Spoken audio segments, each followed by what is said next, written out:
Sorry, I just have to pause.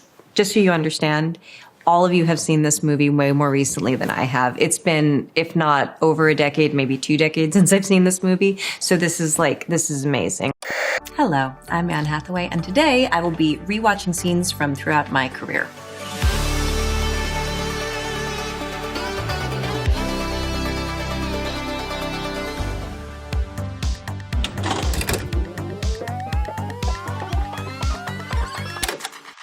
You're late. I know, I'm really sorry about it. And where is Paolo? Send in Paolo. Regina mia, buongiorno. We're so pleased you could make yourself available to be here. I'm sorry, I just have to pause there and say, how radiant is Julie Andrews? I was 17 years old when we made this, and so I hadn't met as many people yet in my life. And so I knew Gary Marshall was really special, and I knew Julie Andrews was really special. But now sitting here watching this from this point of view, they're two of the most magical people I have ever met. This was the film that changed my life. Like, it's so weird to watch it. I haven't seen this movie in maybe 20 years, and I'm a little bit speechless with this one. It's very emotional to see it. Like a wolf. He's all right. So he really had to break the brush in this. They pre-broke the brush and it was supposed to break kind of easily, but it didn't quite happen. So that's me and Larry kind of improvising, trying to get it to go. And I don't remember if the owl was real or if I was just buying him some time. But the brush was being stubborn that day. Take this, and give you A princess.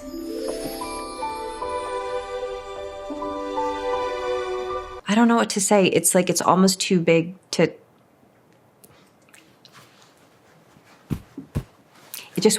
It felt so big at the time, and it wound up being so big, and it's kind of just gotten bigger as my life has progressed. So this is total fusion of life and work and all the things. And I'm just so proud to be in this movie. I'm really glad that I'm that girl right there.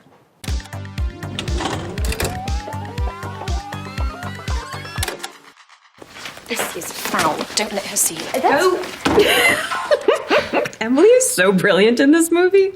I mean, period, but like, also she's just like insane. Sorry, I just have to pause. Just so you understand, all of you have seen this movie way more recently than I have. It's been, if not over a decade, maybe 2 decades since I've seen this movie. So this is amazing. Yeah, I came to New York to be a journalist and sent letters out everywhere, and then finally got a call from Elias Clark and met with Sherry up at Human Resources, and basically it's this or Auto Universe. So you don't read Runway?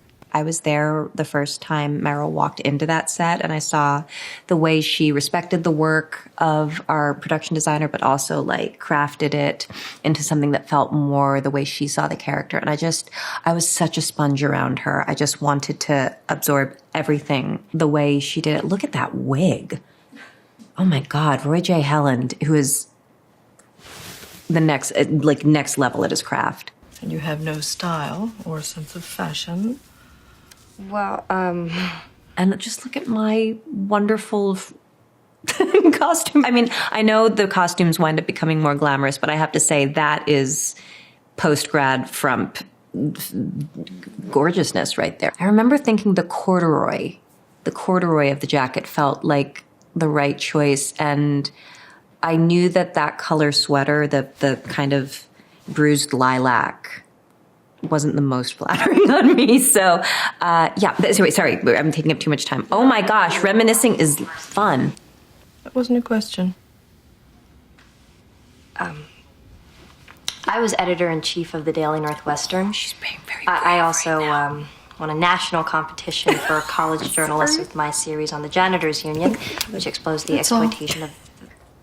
When you were shooting this film, did you have any sense for how huge it would become? Yeah, I did. Not as huge as it's become, but I just it had a magnetic quality to me that I had to be a part of it. Not this, though. Not the way that it's just sort of woven into the culture now and it's become such a touchstone for so many people. I didn't realize it was going to have such a lasting impression, so I didn't realize it was going to leave such a legacy.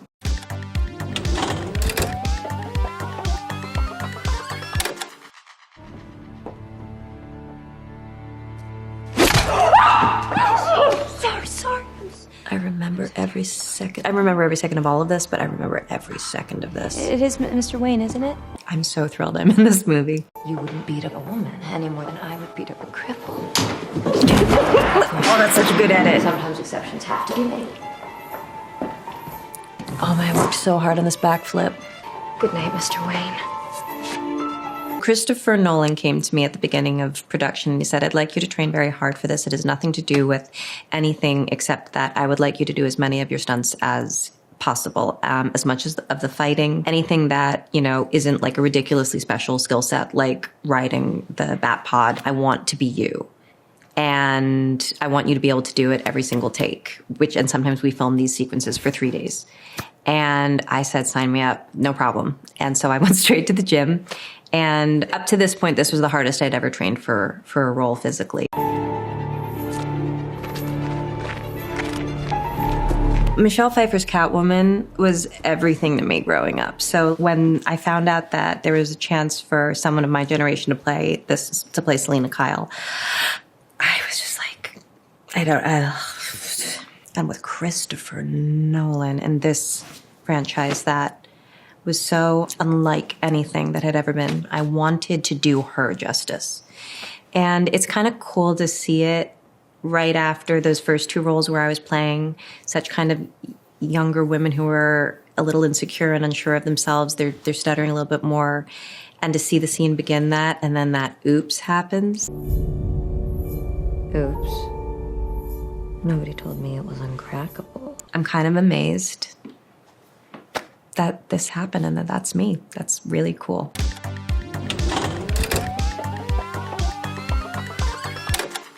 There was a time love was blind, and the world was a song, and the song was exciting.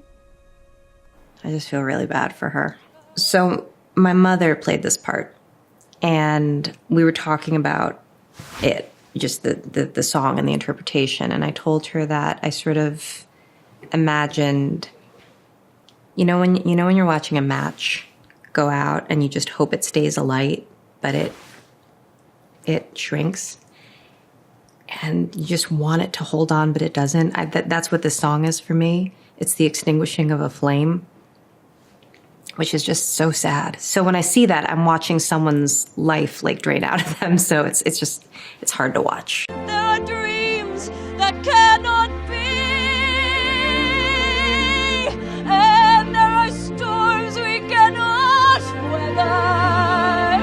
The thing that was so magical about singing live is that you're in some ways the conductor and the performer at the same time. Like right at the end, you can see I kind of felt some emotion come up and I took a few extra breaths.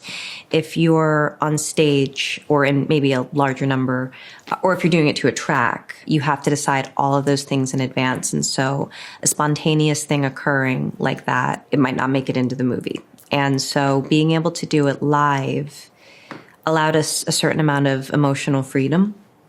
It also demanded quite a lot of technical precision. I found the process fascinating. It was hard, but that's the kind of hard that you pray for. I had a dream my life would be so different from this hell I'm living. Russell Crowe was such an important part of the process because he would have us over on Friday nights and we would sing in front of each other. And that was such a huge part of breaking down nervousness and fear and us getting used to just being this film family, this cast, this ensemble, where singing was just as normal as talking. I don't know that they've done a live sung musical since. It had never been attempted before. So I don't know. We went through something really beautiful.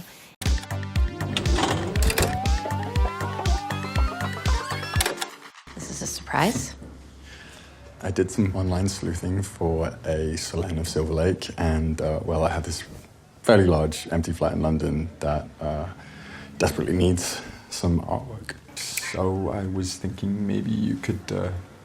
Okay. I'm wearing vintage Chanel in this, and that purple on the top became such an essential thread to my character because she is a gallery owner, and so she really responds like in an almost psychedelic way to color, and that color like led me through finding her. So much of this movie is about a woman's bloom at a stage in her life where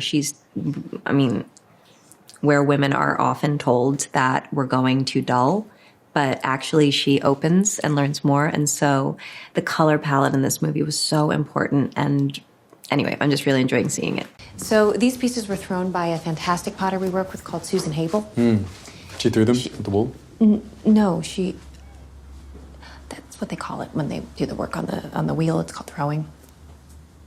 Right. Right. This was the audition scene. We met with amazing, amazing actors for this role. And Nick kind of had the part from the second he just walked in. He was just it. He was everything we needed. We needed such a specific talent for this. Like, the movie needed it. He needed to be able to sing, act, dance. He needed to be charming. You needed to, we're so lucky that Nick Galitzine is here.